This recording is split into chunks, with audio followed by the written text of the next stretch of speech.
বন্ধুরা, রোশনাই ধারাবাহিকের advance update নিয়ে চলে এলাম। এর আগের অ্যাডভান্স আপডেটে তোমাদেরকে জানিয়েছিলাম রঞ্জন প্রসাদ সুরঙ্গমার কথা রেকর্ড করে, আর সেই রেকর্ডিং শুনে সবাই বুঝতে পারে সুরঙ্গমাই রোশনাইয়ের মা। এবার শুধু অপেক্ষা এইটা প্রমাণ করার যে সুরঙ্গমা রোশনাইকে মারতে চেয়েছিল। আর এই জন্যই আজকের দিনটা বিশেষ। রোশনাই তার বাবাকে নিয়ে ভীষণ চিন্তিত। রোশনাই তার বাবাকে বলে, বাবা, তোমায় নিয়ে আমার ভীষণ ভয় করছে, ওরা যদি তোমার কোনো ক্ষতি করে দেয়। রঞ্জন প্রসাদ রোশনাইকে চিন্তা করতে বারণ করে। রোশনাই বলে, বাবা, তুমিও তো বারবার বলছো আমায় ছেড়ে চলে যাবে, আর সেজন্যই তো স্যারজিকে আমার দায়িত্ব দিলে। এমন একজনের ওপর আমার দায়িত্ব দিলে যে কিনা অলরেডি অন্য আরেকজনের। রঞ্জন প্রসাদ বলে, তাতে কি মা, আরণ্যক আর তুমি একে অন্যকে ভালোবাসো, আর এটাই সবচাইতে বড় সত্যি। রোশনাই বলে, কিন্তু বাবা, আমি কখনোই গরিমা দিদির সংসার ভাঙতে পারবো না। রঞ্জন প্রসাদ বলে, যেই সংসার অলরেডি ভেঙেই গেছে তুমি নতুন করে আর কি বা ভাঙবে। আরণ্যক গরিমার সম্পর্কটা শেষ হয়ে গেছে, ওদের মাঝে আর ভালোবাসা অবশিষ্ট নেই। আর তুমি আর আরণ্যক যদি একসাথে থাকো তোমরা ভালো থাকবে, সুখে থাকবে। রোশনাই বলে, কিন্তু বাবা, আমি আর স্যারজি কখনোই এক হতে পারবো না। আসলে গরিমা রোশনাইকে বলেছিল গরিমা আরণ্যকের মিলন হয়েছে, তারা সন্তান নেওয়ার প্ল্যান করছে। আর হঠাৎ করে রোশনাই ফিরে আসাই আরণ্যক এখন রোশনাইকে চাইছে। তাই তো এই সব কিছু ভেবেই রোশনাই আরণ্যকের কাছে যেতে চাইছে না, কারণ গরিমা রোশনাইয়ের মনে বিষ ঢেলে দিয়েছে। এরপর দেখানো হয় রঞ্জন প্রসাদ রোশনাই কোর্টে আসে। কোর্টের কার্যক্রম শুরু হয়। রোশনাইকে কাঠগড়ায় ডাকা হয়। রোশনাইকে তার নাম বলতে বলা হয়। রোশনাই তার নাম বলে আর তার বাবার পদবি বলে, যেটা শুনে আরণ্যকের বাবা প্রতিবাদ করে। আরণ্যকের বাবা বলে, এখনো তো এইটা প্রমাণই হয়নি যে রোশনাই রঞ্জন প্রসাদের মেয়ে। রোশনাইয়ের উকিল বলে, সে কি, এর আগের দিনে আমি কোর্টে যেই প্রমাণগুলো পেশ করেছি সেগুলো দেখে স্পষ্ট বোঝাই যাচ্ছে রোশনাই সুরঙ্গমা মুখার্জি আর রঞ্জন প্রসাদের মেয়ে। হয়তোবা বিচারকের রায় দেওয়া বাকি, কিন্তু যা বোঝার আমরা তো সবাই বুঝেই গেছি। আর রোশনাই এখন সেই সত্যিটাই বলছে। এরপরেই রোশনাইয়ের কাছে জানতে চাওয়া হয় রোশনাইয়ের গাড়ি অ্যাক্সিডেন্টের দিনে কি হয়েছিল। রোশনাই পুরো ঘটনা বলে। কি করে প্রোডাকশন বয় এসে রোশনাইকে মিথ্যে কথা বলেছিল যে আরণ্যক সিঁড়ি দিয়ে পড়ে গেছে। কি করে রাজেশ রোশনাইকে স্প্রে করে তাকে গাড়িতে বন্ধ করে নদীতে ফেলে দিয়েছিল। এই সব কথা শুনে আরণ্যকের বাবা হাসতে থাকে। আরণ্যকের বাবা বলেন, একজন মেয়ে এত সময় গাড়ি বন্ধ অবস্থায় নদীতে ডুবে থাকলে সে কি বেঁচে ফেরে? হতে পারে তুমি হয়তো কোনো জাদু জানো। আরণ্যকের বাবা রোশনাইকে নানানভাবে ইনসাল্ট করতে থাকে। রোশনাই আরণ্যকের বাবাকে বলে, আমি জানি না আমি কি করে বেঁচে ফিরেছি, আমি জানি না আমি কি অবস্থায় ছিলাম, তবে হ্যাঁ, আমি যা বলছি সত্যি কথা বলছি, এর মাঝে কোনো মিথ্যে কথা নেই। মিথ্যে বলা তো আপনার অভ্যেস, আপনার প্রফেশন, তাই না? এর আগের দিনেও তো একজন মিথ্যে সাক্ষীকে এখানে উপস্থিত করেছিলেন, আর মিথ্যে বলেই তো আপনি কেস জিততে চান। আরণ্যকের বাবা রোশনাইকে ধমক দিয়ে বলে, মাননীয় বিচারক, আপনি শুনুন, আপনার সামনে এই মেয়ে আমাকে ইনসাল্ট করছে।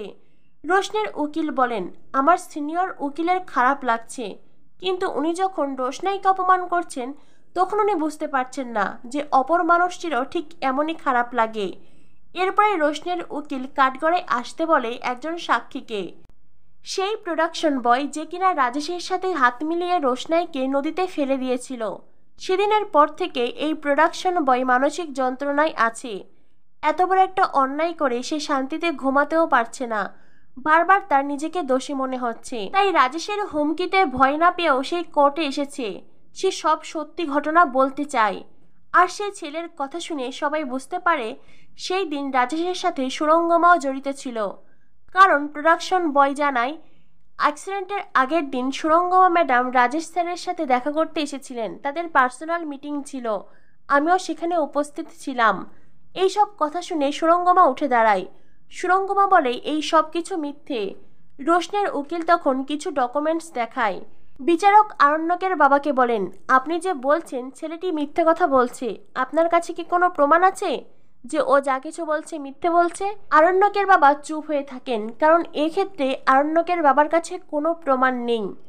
এরপরেই আদালতের কার্যক্রম আজকের জন্য শেষ করতে যাবে জজ সাহেব। তখনই আরণ্যকের বাবা আরও একদিন সময় চায়। রোশনের উকিল বলেন, আর একদিন সময় নিয়েই বা আপনি কী করবেন? হয়তো আবারও একজন মিথ্যে সাক্ষীকে কাঠগড়ায় তুলবেন, এই তো। কি প্রয়োজন বলুন তো শুধু শুধু আদালতের সময় নষ্ট করার? এরপরেই বিচারক আরণ্যকের বাবাকে বলেন, আর কোনো ডেটের প্রয়োজন নেই, আগামী ডেটেই আমি এই কেসের রায় জানাবো। এই বলে জজ ওখান থেকে চলে যায়। অন্যদিকে কোর্টরুমে আলোচনা বসে। একদিকে সুরঙ্গমা গরিমা, অন্যদিকে রোশনের বাবা আরণ্যক। সবাই যে যার সাথে কথা বলছে। গরিমাকে সুরঙ্গমা বলে, বিশ্বাস করো আমি রোশনের মা নই। গরিমা বলে, আমি তোমাকেই বিশ্বাস করি মা, আমি জানি ওই রোশনাই ওর বাবা সবাই মিথ্যে কথা বলছে। গরিমা এখনো অন্ধের মতো তার মাকেই বিশ্বাস করছে। এরপর দেখানো হয় রোশনাই তার বাবাকে নিয়ে কোর্টরুম থেকে বেরিয়ে এলে রাজা, গরিমা, আরণ্যকের মা তাদের সামনে দাঁড়ায়। গরিমা বলে, রোশনাই আমি তোমার কাছে ভিক্ষে চাইছি। রোশনাই বলে, প্লিজ গরিমা দিদি, তুমি আমার মতন সামান্য একজন মেয়ের কাছে নিজেকে এতটা ছোট করবে না। আর তাছাড়া আমি তোমাকে কিভাবে বা সাহায্য করব বলো? গরিমা বলে, রোশনাই তুমি আরণ্যকের জীবন থেকে সরে যাও। রোশনাই আমাকে আরণ্যককে ভালো থাকতে দাও। গরিমা নানানভাবে রোশনাইকে আবারও এই কথাগুলো বলতে থাকে। আরণ্যকের মাও বলে, আমার ছেলের জীবন থেকে সরে যাও। রাজাও বলে, তুমি এই কলকাতা শহর ছেড়েই চলে যাও, তাতে করে আরণ্যক আর তোমার কাছে যেতে পারবে না। যদিও রঞ্জন প্রসাদ রাজাকে বলে, কেন এই কলকাতা শহর কি তোমাদের কেনা? রাজা বলে, না, এই শহর আমাদের কেনা নয়, তবে আমি রোশনের ভালোর জন্যই বলছি। তুমি যদি মুম্বাই শহরে যাও তো তুমি অনেক কাজ পাবে, তুমি সেখানে কাজ করতে পারবে, নিজের বাবাকে নিয়ে ভালো থাকতে পারবে। গরিমাও বলে, রোশনাই তুমি আরণ্যক আর আমার জীবন থেকে সরে যাও, তুমি আর আমাদের জীবনটাকে নরক করে দিও না। রোশনাই বলে, আমি কখনোই তোমাদের জীবনে আসতে চাইনি, বরং স্যারজি বারবার আমার কাছে এসেছেন। তোমরা স্যারজিকে কিছু না বলে আমাকে বলো কেন বলো তো? রোশনের বাবা তখন গরিমাকে বোঝাতে চেষ্টা করে, আরণ্যক তো বাচ্চা নয়, আর তুমিও বড় হয়েছ, তোমার মুখে কি এইসব কথা মানায়? গরিমা বলে, আপনি চুপ করুন, আপনি এবার রোশনাইকে আরণ্যকের ঘাড়ে চাপাতে চাইছেন, রোশনের দায়িত্ব আরণ্যককে দিতে চাইছেন। আমি কি এইসব কিছু বুঝি না? রঞ্জন প্রসাদ তখন চুপ করে থাকে, কারণ এটা তো সত্যি, রঞ্জন প্রসাদ রোশনের দায়িত্ব আরণ্যককে দিয়েছে। রঞ্জন প্রসাদ গরিমাকে বলে, আমি যদি আমার মেয়ের দায়িত্ব আরণ্যককে দিতেও চাই, বিশ্বাস করো আমার মেয়ে সেটা চায় না। আমার মেয়ে যদি সেটা চাইতো তো অনেক আগেই আরণ্যককে নিজের করে নিত।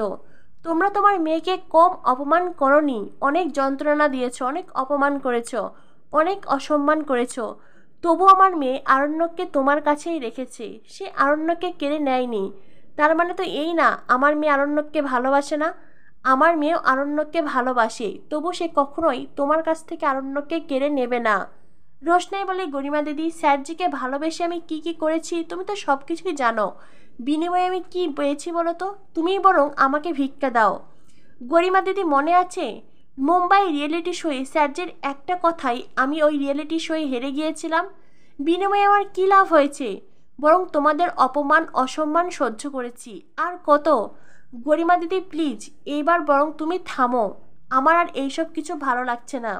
তখনই সেখানে আসে আরণ্যক। আরণ্যক রঞ্জন প্রসাদ আর রোশনের জন্য গাড়ি বুক করেছে। আরণ্যকের মা বলেন, কেন তোমাকে এই সব কিছু করার কি প্রয়োজন? যদি সাহায্য করার ইচ্ছে থাকে তো টাকা দিয়ে দাও। রাজা বলে, হ্যাঁ তুই বরং তাই কর, টাকা দিয়ে দে, তাহলে ওনাদের কিছু টাকা বাঁচলো, তোকে আর কষ্ট করতে হবে না। আরণ্যক বলে, প্লিজ দাদা, এখানে টাকার প্রশ্ন নয়, এইটা আমার দায়িত্ব মনে করি তাই আমি এটা করেছি, অন্য কোনো কারণ নয়। গুরুজি প্লিজ, আপনি ওদের কথাই কিচ্ছু মনে করবেন না, আসুন আপনারা গাড়িতে আসুন। কিন্তু তাতে কি, আরণ্যকের পরিবার কি এত সহজে থামার লোক? তারা আবারও রোশনাই আর তার বাবাকে অপমান করতে থাকে। রোশনাই আর রঞ্জন প্রসাদও পাল্টা জবাব দেয়, এমনকি আরণ্যকের সাথেও গরিমার কথা কাটাকাটি হয়। আরণ্যক তখন রোশনাইকে বলে, রোশনাই, আজ আমি সবার সামনে একটা কথা বলছি।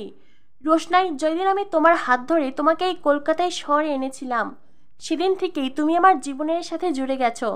রোশনাই, আমি চাইলেও তোমার কাছে না এসে থাকতে পারবো না, আমি চাইলেও তোমাকে একলা রাখতে পারবো না, তোমার বিপদে তোমাকে একলা ছাড়তে পারবো না, কারণ আমি তোমাকে ভালোবাসি। আর রোশনাই, আমি এটাও জানি তুমিও আমাকে খুব ভালোবাসো, তাই তুমিও চাইলে আমার কাছ থেকে দূরে সরে থাকতে পারবে না, সে যেই আমাদের মাঝে আসুক না কেন। আরণ্যক কথাগুলো গরিমাকে উদ্দেশ্য করেই বলে, কিন্তু গরিমার তবু লজ্জা নেই। দুজন মানুষ একে অপরকে ভালোবাসে, তারা একে অপরকে চাইছে, কিন্তু গরিমা শুধুমাত্র রোশনের কাছে হারবে না বলেই সে আরণ্যকের সাথে থাকছে, আরণ্যকে আঁকড়ে ধরে রেখেছে। তো বন্ধুরা, কি হতে চলেছে রোশনাই ধারাবাহিকে? পরবর্তী আপডেট পেতে আমাদের সাথেই থেকো। ধন্যবাদ সবাইকে।